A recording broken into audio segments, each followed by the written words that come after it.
Welcome in. If you're watching this video right now and you use Messenger or any sort of chat platform to connect with prospects, create opportunities, present offers, and book calls, this video is going to be for you. Because chances are you probably dealt with one or many objections in those combos that have halted the combo and blocked it from ever becoming an opportunity. In this video here today, I want to show you how to efficiently and effectively combat Messenger objections that pop up throughout your conversations and how to handle them accordingly. So getting straight into things today, if you're new here to the channel, welcome in. My name is Blake Fontana, and on this channel, we talk all about how to efficiently and effectively launch, grow, and scale your high-ticket coaching business and community using our proven systems and strategies itself. Now, in my experience of taking my business from zero to over 600K in revenue in just over 2 years' time, Messenger and chat platforms were a big piece of our conversion process itself. And without understanding how to efficiently move combos from being a new friend, someone being unfamiliar with you, to someone actually wanting to hop on a call with you or hear about your offer and opportunity to help them, Messenger is going to be critical in getting that in place to creating those opportunities itself. If that conversation can't be directed and moved towards that point that you're wanting to move it towards overall, it's gonna be very hard for you to make sales and actually grow your business. To start this video, I'd like to zoom out and kind of show you the big picture of what you should be looking for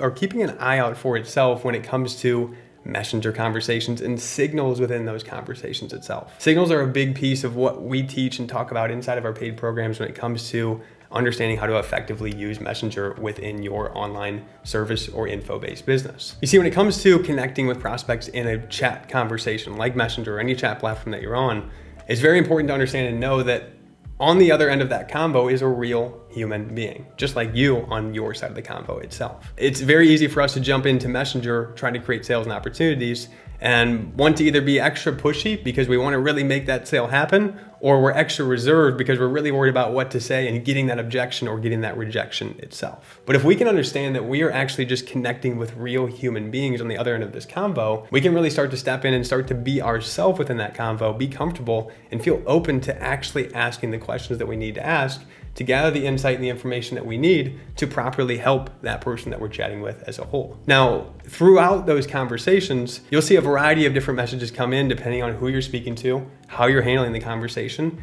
and where they're at within the buying cycle itself. You see, if you're chatting with a new friend, someone that you just connected with, and you jump into reaching out to them in a cold message, they reply back, the conversation's opened up, you're having some back and forth, things are maybe moving, you're trying to transition that conversation perhaps towards a business chat itself. Perhaps when you go to make that transition, you start to notice some resistance, and maybe you don't see it at first. But what it ends up leading towards is that person saying, I have a mentor, or I don't have finances right now, or I'm not interested, whatever it may be.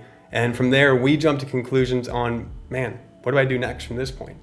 So first and foremost, before we get into exactly what to say in those scenarios, which we'll be getting into at the end of this video, let's start by talking about what the core messages you will expect or you should expect to receive when it comes to Messenger conversations, so you're aware of what to look for to start. Now, when you look at the core messages you'll get, it really comes down to 5 different buckets. Number 1, short and undescriptive. Messages where that person on the other end really isn't expressing themselves in a vocal way. Really short, simple, punchy messages, not really saying too much, kind of essentially showing you that, hey, like you're bothering me or annoying me right now. These are our signal to us that, hey, number 1, the trust probably isn't built with this person. If they're being short and punchy with you, just like if you were to go and randomly talk to somebody on the street, if they're just saying one-word replies, chances are they're being closed off to what you're saying because there is no trust in that conversation yet. Type number 2, silence. Now, this can come in 2 ways. Either the person really, again, like in point number 1, doesn't want to hear from you because that trust isn't there and maybe you're asking too intrusive of questions.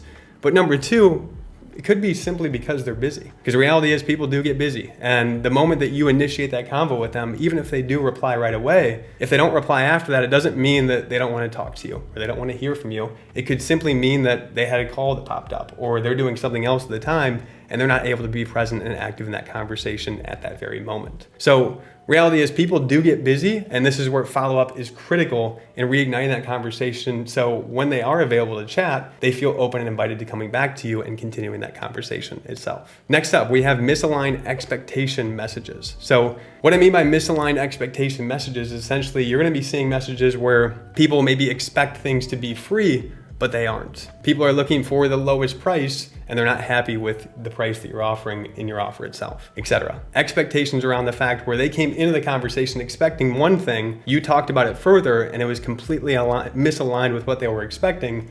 So now it's adding some awkward vibe or some tension or short, punchy messages within that conversation itself. A lot of these can be combated in many ways through the types of content that you put out, especially when it comes to that misaligned expectation piece, because if you were able to spell out in that content before what to expect going into the convo, things would be different. We're gonna get into that later, but that is point number 3 in terms of the core messages you can expect to see. Next up, we're gonna be seeing messages that are based around objections or questions. Now, although these may seem like a bad thing at first, the reality is they're not a bad thing, because objections and questions are actually buying questions itself. We wanna welcome them, we wanna invite them, and we want to get them to open up and explain more on what they mean by those itself, which we'll be talking into next. And then lastly, we have the messages that we love to see, which are positive. Messages that are actually descriptive in terms of the challenges that they're facing.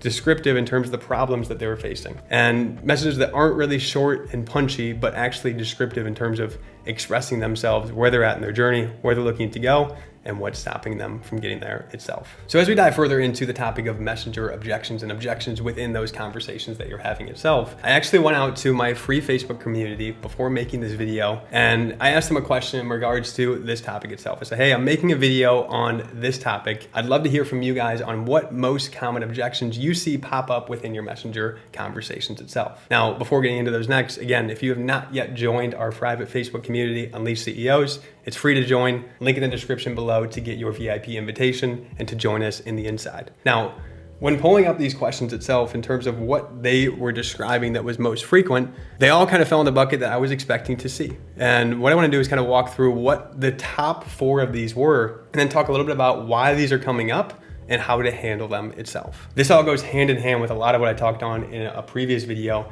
breaking down the importance behind having a lead nurturing system and process to incubating leads in your pipeline. So the prospects that you are chatting with and the leads that you're chatting with are actually warmed up and educated to the point where they're actually having intent and being open to what you're saying in the conversation and serious about exploring that next step with you. If we don't have that lead nurturing system and process, what we end up having to do is fight objections very commonly in Messenger to explain ourselves, to educate them on how we can help. And in turn, it usually leads to an uphill battle for us. This is why it's super, super critical to have that lead nurturing system in place. So if you happen to miss that video or you want to go check it out, I'll go ahead and throw that up on the screen here as well. So again, after doing some due diligence in the conversation and getting some insight on where they're at, how long they've been exposed to your stuff, how long they followed you for, how much trust there is in that conversation itself. From there, we want to really understand, okay, if it's really true that they want speed, they want to get there quickly, they're serious about making it happen, but they don't have the funds to invest right now. To kind of draw the line in the sand and get some insight on if that's true or if that is actually just a fake objection itself, we can ask them a simple question like, hey, I know before you were super keen on getting started together as we were chatting, but now it doesn't seem like you can make that happen, which is okay too, I understand that. But I'm curious as well, what had you considering this, or what had you considering working with me in the first place? Because this is where they can start to open up and share with you, hey, you seem really genuine, you seem to actually care about supporting me, and I'd really be open to having that in my business and in my life going forward to help with my growth. But to be honest, I just had this expense last month and I don't have the funds to invest right now. All of that is great for you to know. It's okay that they can't jump in today. And by simply asking that question of what had you considering working with me to begin with or in the first place, you were able to get them to open up and actually express why they were considering it and what's maybe stopping them from doing it right now at that point in time. I'm gonna throw in a 4th and final bonus objection here that came in the chat, which was there's just too much going on right now. This is another one that's a little bit different from the previous ones that we went over, but we wanna think into where the opportunity lies within clarifying this and wrapping our solution around this itself. Because if somebody is stating there's too much going on right now, they're showing you, hey, I'm busy. And this essentially means that maybe what you're throwing at them or questions that you're asking, it's overwhelming them right now. So if you can take what they say in that objection of there's just too much going on right now and show them how you can help them simplify that objection will fade away. But it all starts just like with the previous 3 examples that we went over in first, relating back to them and getting some context on where they're coming from. Doing our due diligence within the conversation to see, hey, where's this person at within the process as a whole? How familiar are they with us? How much do they know us? How much have they consumed from us before? All of these things arm us with information to understand how to best handle these instances itself. So when looking back at that and seeing that objection of there's just too much going on right now, you can express them and ask questions around them with that itself to getting to the point where you're showing them that, hey, isn't this why we're talking to begin with? So I can help you reduce what is all going on right now so you can have a simplified plan of attack going forward to growing your business or achieving X results. So when it comes to these 4 objections we talked on here today and the core principles behind what we went over in this video, it's very important to remember here in closing that as you're chatting with these real human beings in conversations, it's very easy for them to mishear what we're saying in a chat and messenger conversation itself. So it's up for us to not try to spew a bunch of information on them and to not overwhelm them with long rants of text trying to persuade them to take action. You don't need to persuade them, you just need to get on the same page with them. And it starts by communicating and asking questions to get better insight on their perspective and how they're perceiving things right now so you two can get on the same page and you can talk more about solutions instead. And that's the core of what I want to get across in this video here today. Take some time to do your due diligence on your conversations. Get some insight on where they're at in the journey, how much trust there actually is built within there first, so you can avoid objections going forward, and make sure you're putting a priority on actually getting a lead nurturing system in place so you don't have to deal with these so frequently going forward as well. But when they do come up, don't sweat it, don't stress about it, don't try to persuade them and drop a long ranting message telling them they need to do this or they need to do that. First, focus on relating to them and getting on the same page with them so you two can actually communicate and talk about solutions from that point going forward. Hopefully this video was helpful for those of you dealing with objections in your messenger conversations right now. And as always, if you got value from this one, be sure to smash that thumbs up button, hit the subscribe button if you have not yet already, and hit that bell icon so you're being notified of every future video that we drop here on this channel. Thanks again for watching, and I look forward to seeing you back on the next video.